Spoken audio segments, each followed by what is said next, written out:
Bonjour et bienvenue dans votre émission spéciale bilingue consacrée à l'Ukraine。观众朋友您好，欢迎收看欧洲卫视特别节目《直击乌克兰》，我们将共同关注乌克兰危机的最新进展。Voici l'essentiel des informations。下面请看详细内容。新闻的消息：3月9号，中国外交部发言人赵立坚主持例行记者会。有记者提问，白宫发言人普萨基警告称，如果中方不遵守西方对俄罗斯实施的制裁，美国可能采取报复性措施。中方对此有何评论？赵立坚表示，制裁从来不是解决问题的根本有效途径，中方坚决反对美方任何形式的单边制裁和长臂管辖。美方在处理乌克兰问题和对俄关系时，应严肃认真对待中方关切，不得以任何方式损害中方权益。中方将采取一切必要措施，坚决维护中国企业和个人的合法权益。有记者提问，我们注意到乌克兰局势发生变化以来，乌克兰国内物资短缺，请问中方是否已向乌克兰提供人道主义援助？赵立坚表示，中国红十字会已经发布消息，应乌克兰方面请求，中国红十字会将向乌克兰红十字会提供一批人道主义援助，包括食品、生活必需物品等，价值500万元人民币。3月9号，首批物资已经从北京起运，后续将陆续通过适当的方式尽快交付乌克兰红十字会。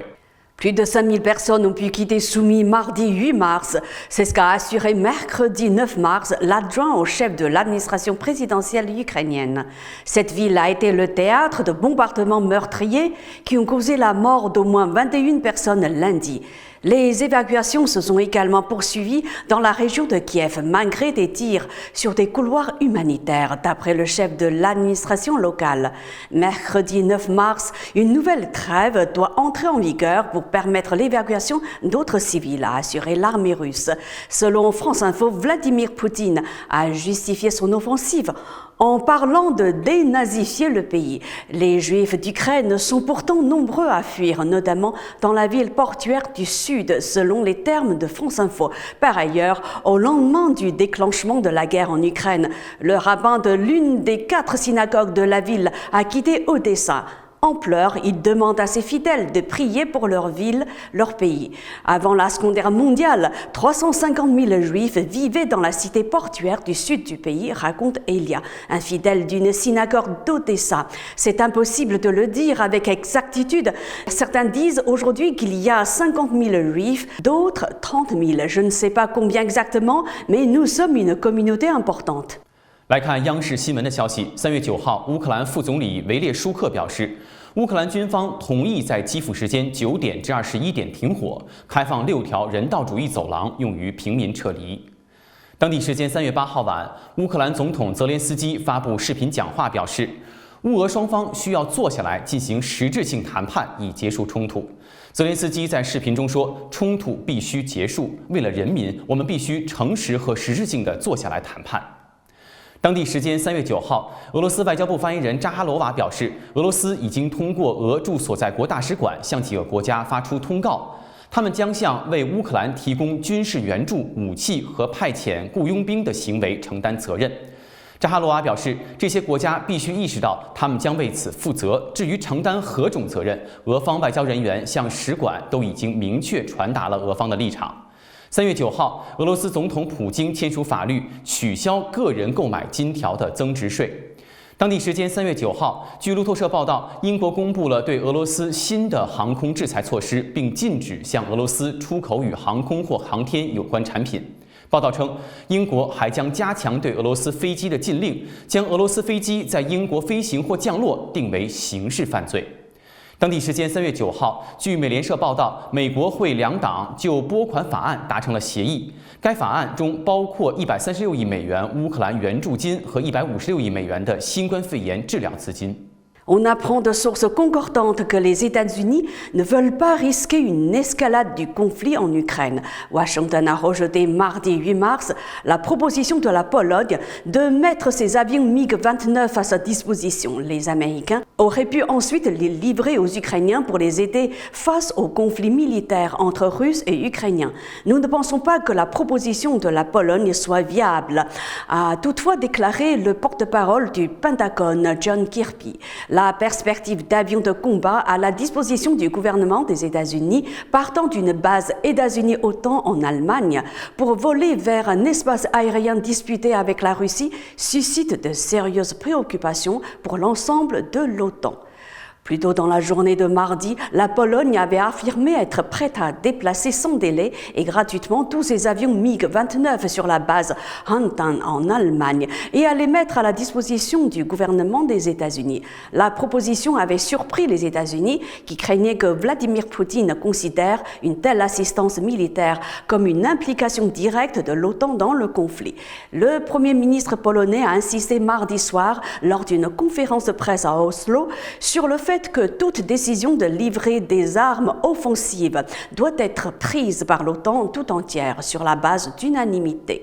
环球网3月9号综合俄罗斯卫星通讯社及美国国务院官网消息，美国国务院当地时间8号发布的旅行通告中，建议前往乌克兰的美国公民留下遗嘱，并向医疗机构提供自己的 DNA 样本。根据美国国务院官网发布的通告，前往乌克兰的旅行咨询等级为4级，也就是不要旅行。通告中称，整个乌克兰的安全局势非常不稳定，局势可能在毫无预警的情况下恶化。美国公民应该保持警惕，采取适当措施，提高安全意识。通告中还称，如果你目前不在乌克兰，但是选择无视不要进入乌克兰的旅行建议，你应该考虑在旅行前采取以下步骤，其中包括起草一份遗嘱，并指定适当的保险受益人或授权书，与亲人讨论关于孩子、宠物、财产、不动产、葬礼愿望等等事宜，将 DNA 样本留给你的医疗机构，以备你的家人需要时使用等。L'Agence internationale pour l'énergie atomique dit avoir perdu le contact avec les systèmes contrôlant les matériaux nucléaires de Tchernobyl. Cette agence est l'organisme de surveillance des Nations Unies dans le domaine du nucléaire. On apprend que plus de 200 techniciens et gardes sont bloqués sur le site et y travaillent 13 jours d'affilée sous surveillance russe.